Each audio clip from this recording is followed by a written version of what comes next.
हरियाणा की हर अपडेट के लिए बेल आइकन दबाएं और सब्सक्राइब करें STV हरियाणा न्यूज।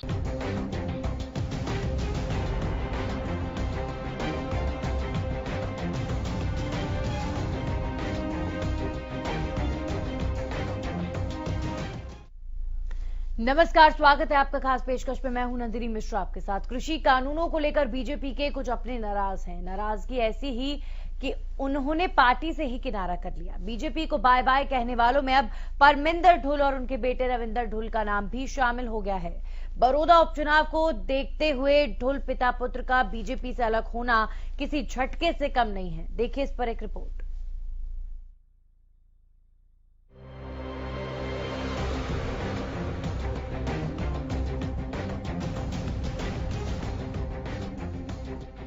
केंद्र सरकार की ओर से लागू किए गए कृषि कानूनों पर कोहराम रुकने का नाम नहीं ले रहा। कानून को लेकर विपक्ष के साथ साथ सरकार के करीबी भी अपनी आपत्ति जता रहे हैं। कृषि कानून पर बीजेपी को पहला झटका तब लगा जब शिरोमणि अकाली दल की नेता और केंद्रीय मंत्री हरसिमरत कौर ने मंत्री पद से इस्तीफा दिया। कृषि कानूनों को लेकर संसद के दोनों सदनों में विपक्ष ने जोरदार हंगामा किया। बावजूद इसके कृषि विधेयकों को कानून का रूप दिया गया। अब कृषि कानून का विरोध संसद से निकलकर सड़कों पर आ गया। जब किसानों ने कृषि कानूनों को किसान विरोधी करार देते हुए रैलियां निकाली। हरियाणा में भी कृषि कानून के विरोधी पक्ष में मोर्चा बुलंद किया। इसके लिए राहुल गांधी ने किसान बचाओ मंडी बचाओ आंदोलन के तहत रैली निकाली। प्रदेश बीजेपी को इससे भी बड़ी चुनौती अपनों से मिली जब कृषि कानून का विरोध करते हुए पहले श्याम सिंह राणा ने बीजेपी से इस्तीफा देते हुए इनेलो ज्वाइन की। इसके बाद बीजेपी नेता परमिंदर ढुल और उनके बेटे रविंद्र ढुल ने बीजेपी से इस्तीफा देकर पार्टी को जोर का झटका धीरे से दे दिया। परमिंदर ढुल ने कहा कि एक किसान होने के नाते मैं कृषि कानून का विरोध करता हूं, इसलिए मैं बीजेपी से इस्तीफा दे रहा हूं। और मैं अपने आप को किसान का बेटा होने के नाते मैं आज आपके सामने, क्योंकि मैं घुटन महसूस कर रहा हूं कि भारतीय जनता पार्टी और जननायक जनता पार्टी जो किसान के हितैषी होने का दावा करती थी, आज जो किसान के पक्ष में नहीं है, किसान को बर्बाद करने चले हैं। मैं अपने आप को भारतीय जनता पार्टी में असहज महसूस करके और मैं भारतीय जनता पार्टी से आज मैं प्राथमिक सदस्यता त्याग पत्र दे रहा हूं। और आगामी जीवन हम किसान की लड़ाई लड़ने के लिए, किसान के भले के लिए काम करने के लिए और किसान के साथ संघर्ष करने के लिए, कमेरे के साथ संघर्ष करने के लिए, मजदूर के साथ संघर्ष करने के लिए जो आज तीनों कानून के द्वारा उजड़ने निश्चित है। हम अपने आप को किसान के साथ खड़ा करके उनकी लड़ाई लड़ने का काम करेंगे। और आपके माध्यम से मैं तमाम हरियाणा के ऐसे किसानों के बेटे जो राजनीतिक जीवन में आज किसी भी पार्टी में हो, उनको आह्वान करता हूं कि आज किसान और देश कमेरे को बचाने के लिए अपने अपने हित त्याग करके एक साझे मंच के अंदर आकर आज किसान विरोधी सरकार को चेताने का, उखाड़ फेंकने का और तीनों कानूनों को वापिस करने का काम करने के लिए। बड़ौदा उपचुनावों में विरोधियों को चुनौती देने के लिए रणनीति बना रही बीजेपी को एक के बाद एक झटकों का कितना खामियाजा उठाना पड़ेगा, ये आने वाले उपचुनाव के नतीजों में दिखेगा। लेकिन इतना तय है कि कृषि कानून बीजेपी सरकार के गले की फांस बन गया है। Bureau report, Haryana news. तो बीजेपी को एक के बाद एक झटके लग रहे हैं, लेकिन उसके बावजूद भी पार्टी कृषि कानूनों को लेकर झुकने को तैयार नहीं। फिर चाहे केंद्र हो चाहे प्रदेश सरकार हो, सब यही कह रहे हैं कि कृषि कानूनों को लेकर सभी अन्य पार्टियां किसानों को भटकाने की कोशिश कर रही हैं। सवाल यहां पर यह खड़ा होता है कि जो बाहरी विरोध बीजेपी को लेकर हो रहा है, वहां तक बात ठीक थी, लेकिन अब पार्टी के अंदर खाने से ही विरोध की आवाज उठने लगी है। बीजेपी के अंदर नेता या उनके गठबंधन में उनके सहयोगी जो हैं, वो उनका धीरे धीरे साथ छोड़ रहे हैं। पहले एनडीए का साथ अकाली दल ने छोड़ा और उसके बाद अब अगर प्रदेश स्तर पर आप देखो तो श्याम सिंह राणा समेत आज परमिंदर ढुल का जाना कहीं ना कहीं ये बताता है कि कृषि कानूनों को लेकर अब नेता बीजेपी का जो दामन छोड़ रहे हैं, ये उनके लिए आने वाले वक्त में कहीं ना कहीं नुकसानदायक साबित हो सकता है, क्योंकि बड़ौदा उपचुनाव नजदीक है और ऐसे में नेताओं का एक एक करके पार्टी छोड़ना लोगों के बीच में संदेश देता है। अब कृषि कानूनों को लेकर एक एक करके जो विरोध हो रहा है, उसका नुकसान कितना बीजेपी को भुगतना पड़ता है, आने वाला वक्त बताएगा। हमारे साथ राकेश गुप्ता जी जुड़ चुके हैं।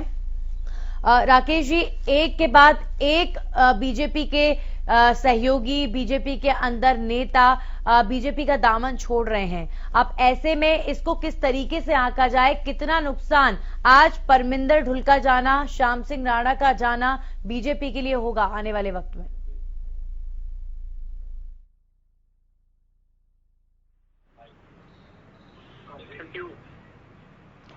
देखिए, मेरे साथ इस समय रविंदर ढुल मौजूद हैं। ये परमिंदर ढुल के पुत्र हैं और हरियाणा में डबल एजी के पद पर थे और भाजपा के प्रवक्ताओं की लिस्ट में थे। हम इनसे जानेंगे कि क्या वजह रही है पार्टी छोड़कर जाने की। इन्होंने भी अपने पिताजी के साथ साथ जो है पार्टी को बाय बाय कर दी है। रविंदर जी, ये बताएं कि आपने भी हाल ही में जो है पार्टी को छोड़ दिया है और पार्टी अध्यक्ष को जो अपना इस्तीफा भेज दिया है, क्या मुख्य वजह आप लोगों की पार्टी छोड़ने की है? देखिए, मुख्य वजह किसान बिल है। मैं आपको बता दूं, जब अध्यादेशी ऑर्डिनेंस लेकर के आए गए थे जुलाई में, तो अगस्त में हमने चंडीगढ़ के अंदर हरियाणा निवास में एक मीटिंग हुई थी भारतीय जनता पार्टी और जेजेपी के किसान नेताओं की।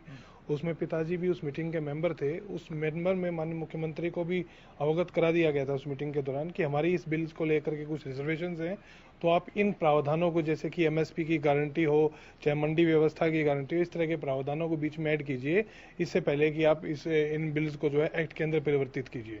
तो लेकिन उन चीज़ों को उस समय पर ये कहा गया, आश्वासन दिया गया कि संसद में जब रखा जाएगा तो हरियाणा का जितना संख्या बल है उसके हिसाब से हरियाणा उसके बारे में बात करेगा। लेकिन इन बातों को दरकिनार करते हुए जो है, जिस प्रकार से अलोकतांत्रिक तरीके से जो है संसद के अंदर इन बिल्स को पास किया गया, तो उसकी रिजर्वेशन के हमारे को बाद में भी थी। फिर हमारी माननीय मुख्यमंत्री से दोबारा फिर मुलाकात हुई, तो हमने उनको एक विषय उनके उसमें रखा कि क्योंकि ये जो है कृषि एक विषय है, राज्य और केंद्र दोनों के उसमें आता है, कंकरेंट लिस्ट में है, शेड्यूल 7 के अंदर। तो ऐसे में सरकार के पास भी अधिकार है कि आज के दिन में चाहे तो इन बिल्स को इम्प्लीमेंट करने से, जो हरियाणा के अंदर एक्ट को इम्प्लीमेंट करने से रोक सकती है, जैसे कि पंजाब ने किया है। तो आप कम से कम अपने उसका तो इस्तेमाल आप पावर का कर सकते थे, लेकिन उसको भी जो है सरकार ने जिस प्रकार दरकिनार करके आंदोलन को दबाने के जो प्रयास हो रहे हैं, हम उसके खिलाफ हैं। पर ऐसा एकदम क्या हुआ? क्योंकि कृषि बिल जो है, माफ करें, बिल जो है, कानून जो बने काफी समय हो गया है, तो इतने डिले क्यों हुई? मल्टीपल बैठकें हुई हैं, कोई एक बैठक नहीं हुई। मैं आपको पहले बता देता हूं, जुलाई के अंदर, फिर अगस्त के अंदर, अगस्त के बाद में हमारे मुख्यमंत्री जी से अक्टूबर के अंदर भी मुलाकात हुई है, प्रदेश अध्यक्ष से भी 2 बार मुलाकात हुई है। इसके अलावा जो पार्टी के अंदर जो मीटिंग हुई थी पार्टी स्तर की, सभी मीटिंगों में हमने लगातार इसका विरोध किया था। हमने एक समय सीमा दी थी कि देखिए आप जो है इसको कीजिए, और आज के दिन में जो लड़ाई चल रही है हरियाणा के अंदर, वो किसान विरोधी बनाम किसान की जो लड़ाई चल रही है, उस लड़ाई के अंदर हम कतई भी जो है किसान विरोधियों के साथ नहीं खड़े रहेंगे। लेकिन सरकार की मंशा बिल्कुल स्पष्ट थी, सरकार कहीं ना कहीं जो है इसको दबाने में लगी हुई थी, तो हमने अपनी इस प्रोटेस्ट के अंदर इस्तीफा दे दिया है।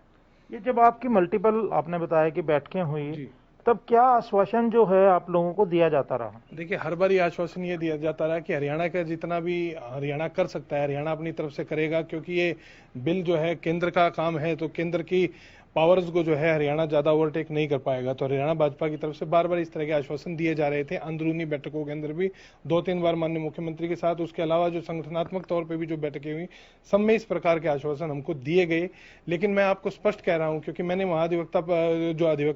अतिरिक्त महाधिवक्ता के जो पद से इस्तीफा दिया है, उसका सबसे बड़ा कारण मेरा यही था कि संवैधानिक तौर पर राज्य के पास में अधिकार है, शेड्यूल 7 के अंदर कंकरेंट लिस्ट में राज्य अपना कानून पास कर सकता है, तो केंद्र के इस कानून को रोका भी जा सकता था, और केंद्र की ये ड्यूटी बनती थी सभी राज्यों को जो है इसके अंदर ले अपने उनसे बात करे, और राज्यों की कंसेंट के हिसाब से ही इस प्रकार का कोई बिल पास किया जाए जिसकी इतनी बड़ी इंप्लीकेशन हो।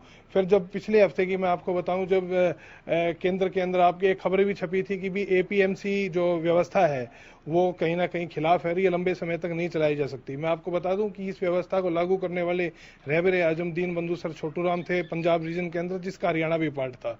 तो जिस व्यवस्था को चौधरी छोटू राम ने लागू किया हरियाणा के अंदर, यदि माननीय प्रधानमंत्री जो है अपने प्रचार के दौरान ये कहते हैं, प्रदेश अध्यक्ष के मुंह से भी इस प्रकार की बातें आती हैं कि ये व्यवस्था लंबे टाइम तक नहीं चल सकती, एमएसपी व्यवस्था नहीं चल सकती, ये कुल पिछले सप्ताह की बातें हैं।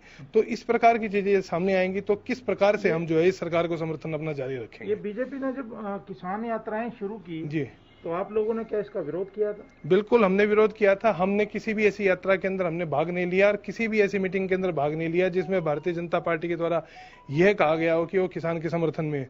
मैंने भी जो है जब से पिपली के अंदर लाठीचार्ज हुआ उस दिन के बाद में मुझे याद नहीं आता किसी भी टेलीविजन डिबेट के अंदर मैंने कभी भाग लिया हो। तो सारा का सारा हमारा एक साइलेंट प्रोटेस्ट था, पार्टी के स्तर पर था, संगठन के स्तर पर था। लेकिन यदि पार्टी और संगठन इस बात को तवज्जो देना नहीं चाहती, सरकार नहीं देना चाहती, तो हमको तो हमारा कदम उठाना ही था। रविंदर जी ये बताएं कि कुछ दिन पहले पंचकुला में 5 विधायकों ने, जिनमें आपके पिताजी भी शामिल थे, पूर्व विधायकों ने, माफ करें जी, जिनमें आपके पिताजी भी शामिल थे, श्याम सिंह राणा भी थे जी, दौलतापुरिया भी थे और ये अपना रामपाल माजरा जी भी थे।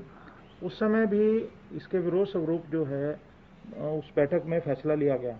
लेकिन अगले दिन ही जब हमारी प्रदेशाध्यक्ष से बात हुई धनखड़ जी से, तो उन्होंने कहा कि ये बुला लिए गए थे कोठी पर और वो उन्हें सेटिस्फाई कर दिया गया है। कोई ऐसा जब मीटिंग के बाद परमिंदर जी को, माजरा जी को क्या बुलाया था अध्यक्ष जी ने? जी बिल्कुल बुलाया था। अगले दिन सुबह पिताजी गए थे अध्यक्ष जी के साथ, लगभग 1-1.5 घंटा तक मीटिंग हुई थी उनके पंचकुला आवास के ऊपर। वहाँ पर बातचीत भी हुई थी, हमने हमारी रिजर्वेशन रख दी थी। उसके बाद में माननीय मुख्यमंत्री जी ने हमें बुलाया था। मुख्यमंत्री जी की जो मीटिंग थी, आपको ध्यान में होगा, जब सभी पूर्व विधायकों को बुलाया था तो हमको अलग से हमें समय दिया गया था, उस अपनी बातों को रखने का काम किया था। लेकिन ऐसा नहीं है कि सेटिस्फाई, क्योंकि उसके बाद में मीडिया में हमारे उसके बाद भी हमारे बयान आए हैं, लगातार बयान आए हैं कि हम इस चीज पे कतई भी हमारे स्टैंड के ऊपर स्पष्ट हैं और हम जब तक ये बिल या तो इसको एक्ट को वापस लिया जाए, हरियाणा इसको लागू करने से मना करे, तब तक हमारी जंग लगातार जारी रहेगी। इसमें कोई दो राय नहीं होनी चाहिए। तो रविंदर जी, जो उस बैठक में थे आपके पिताजी, दूसरे ऐसे शख्स हैं जिन्होंने भाजपा को बाय बाय कहा है, तो बाकी क्या सदस्य भी अभी तैयारी में हैं कि वो पार्टी छोड़ रहे हैं? देखिए, उनकी अपनी निजी सोच है, यदि वो छोड़ेंगे या नहीं छोड़ेंगे। मैं तो उनसे सबसे अपील करता हूं, जो भी किसान पुत्र है, किसान वर्ग से कहीं ना कहीं संबंधित रखता है, कृषि से जिसका संबंध है, मैं उन सबसे अपील करता हूं कि आज के दिन में किसान विरोधी जो सरकार के द्वारा जो कदम लिए जा रहे हैं, उन कदमों के खिलाफ जो है मुखर होकर के काम करें और अपने सत्ता के लालच को छोड़ करके जो है आप फील्ड के अंदर उतरिए, किसानों को समझाइए कि ये बिल आपके लिए घातक है। और जिन चीजों को दिन बंधु रहबर आजम सर चौटुराम ने हरियाणा के अंदर लागू करवाया था, उन बिलों को वापिस करवाने का, उन चीजों को खत्म करने का अधिकार भारतीय जनता पार्टी के पास है। मैं ऐसा नहीं सोचता। आपका जो इलाका है वो बड़ौदा से कहीं ना कहीं एक लाइन पे कह लीजिए, टचिंग कह लीजिए या पड़ोसी कह लीजिए, जो भी है। लेकिन मुख्यमंत्री के आपके पिताजी को बुलाने का भी उस दिन यही उद्देश्य था कि वो बड़ौदा इलेक्शन में मदद करें। क्या ऐसी बात हुई थी? बिल्कुल नहीं थी। माननीय मुख्यमंत्री जी ने कहा था, पिताजी से आग्रह भी किया था, क्योंकि मेरे पिताजी कम से कम एक बार नहीं 4 बार जो है बड़ौदा हल्के प्रभारी भी रहे हैं। तो लगभग 15 गांव ऐसे हैं जो बड़ौदा के साथ में लगते हुए हैं और हमारे क्षेत्र की वहाँ पर बहुत सारे रिश्तेदारियां और भाईचारे एक साथ में हैं। तो इसलिए उन्होंने भी अपील की थी, लेकिन हमने वहां पर भी मना कर दिया था। आपको ध्यान में होगा कि जो प्रचारकों की जो लिस्ट आई थी, पहले दिन 14 अक्टूबर को प्रचार शुरू हुआ था, उसमें भी 2 गांव पिताजी को अलॉट किए गए थे। वहां से भी हमने बाद में नाम कटवाया था, जिसके बाद में एक विधायक की, सिटिंग एमएलए की, उनकी जगह भी ड्यूटी लगाई गई थी। हमने कतई पूरी तरह से स्पष्ट तौर पर जो है रोहतक के अंदर मीटिंग के अंदर कह दिया था कि हम भारतीय जनता पार्टी का प्रचार नहीं करेंगे। ये तो इस्तीफा देने से 10 दिन पहले तय हो चुका था। तो अभी इस्तीफा देने की क्या बड़ौदा इलेक्शन है, ये टाइमिंग की बात को लेकर जो है ये बड़ा है, कहीं ना कहीं भाजपा को पॉलिटिकली जो है मतलब एक सेटबैक देने की वो है? नहीं, देखिए, मैं एक भारतीय जनता पार्टी को सेटबैक देने का हमारी कोई मंशा नहीं है। हमारी मंशा है किसान विरोधियों को सेटबैक देने की। या तो वो किसान हितैषी बात करें, वरना वो निश्चित तौर पर एक बात मान करके चलिए कि किसान का गुस्सा का उनको सामना करना ही करना पड़ेगा। ये बताएं कि अब आप लोगों ने पार्टी को अलविदा कर दिया है, तो बड़ौदा उपचुनाव जो है इस समय भले ही सरकार बनने गिरने में कोई ज़्यादा महत्वपूर्ण भूमिका नहीं रखता, लेकिन नाक का सवाल अवश्य हो सकता है। और ये जिस तरह से किसान बहुल इलाका है, तो आप लोगों का वहाँ पर प्रचार करने को लेकर क्या रणनीति है? देखिए, निश्चित रूप से प्रचार किया जाएगा। आज पिताजी ने जींद में प्रेस कॉन्फ्रेंस के दौरान ये घोषणा भी की थी कि किसान विरोधियों के खिलाफ मैं प्रचार करूंगा। गांव-गांव जाकर के, हमारे वहाँ पे रिलेशंस भी हैं, बहुत भाईचारा है और लगातार बड़ौदा के अंदर हमारा आना जाना रहा है। तो हम निश्चित तौर पर प्रचार करने जाएंगे, इसमें कोई किसी प्रकार की कोई दो राय नहीं होनी चाहिए। किसान विरोधियों के खिलाफ तो आप करेंगे प्रचार, ये तो तय रहा। पक्ष में किसके करेंगे? पक्ष में फिलहाल प्रचार करने की कोई आवश्यकता नहीं है, लेकिन हाँ, हम वहां पर जाकर के ये जरूर अपील करेंगे कि सभी किसान समर्थक पार्टियां हो, चाहे संगठन हो, चाहे कैंडिडेट हो, उनको मिलजुल करके ऐसे कैंडिडेट को जो है कहीं ना कहीं समर्थन देना चाहिए जो कि भारतीय जनता पार्टी को फिलहाल हराने में सक्षम हो। चलो इससे हटके मेरा एक सवाल ये है रविंदर जी, क्योंकि आप अपने पिताजी के साथ पूरी तरह से सक्रिय रहते हैं राजनीति में, अब अगला कदम क्या होगा? क्या घर वापसी होगी या कोई फिर नई जगह पर जाया जाएगा? देखिए, घर की यदि बात करें तो फिलहाल इस बारे में कोई निर्णय नहीं लिया गया है। ये निर्णय हमने अपने कार्यकर्ताओं के ऊपर छोड़ा है। तो आज निर्णय लिया जाएगा यहाँ चंडीगढ़ में बैठ करके कि कल या परसों हम कार्यकर्ताओं की वहाँ पर मीटिंग रखेंगे। जींद के अंदर भी हो सकती है, जुलाना में भी, और हमारे कार्यकर्ता जिस प्रकार उचाना में भी हैं, तो कुछ जगह पर हम मीटिंग रख करके लोगों की राय लेंगे। उस राय के अनुसार ही फैसला किया जाएगा। आप कुछ सवाल पूछना चाहते हैं? बिल्कुल राकेश गुप्ता जी, आपके जितने सवाल थे उनसे जवाब जरूर मिला है और सभी जवाब मिले हैं। और अब बस बहुत बहुत शुक्रिया बहरहाल आपका हमारे साथ जुड़ने के लिए। लेकिन ये जो घटनाक्रम आज हुआ है, परमिंदर ढुल और उनके बेटे जो है बीजेपी को छोड़कर गए हैं, अब इसका असर कितना आने वाले वक्त में होगा? एक एक करके जो बीजेपी के नेता हैं, कृषि कानूनों को लेकर जब पार्टी का दामन